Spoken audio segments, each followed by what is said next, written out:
3 ways to rename a folder or file. eTechDunia.com. Method 1, by using keyboard shortcut. First click on the folder which you want to rename. Now click F2 on keyboard, or if you are using a laptop, then press Fn and F2. Now type a new name and hit enter or click anywhere with mouse. Method 2, by right click. Right click on the folder which you want to rename.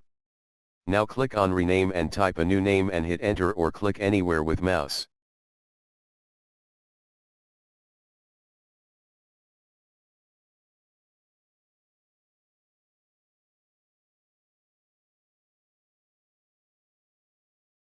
Method 3, by Home tab. First click on the folder which you want to rename, then click Rename appeared on Home tab, and type a new name and hit enter or click anywhere with mouse. Thank you. eTechDunia.com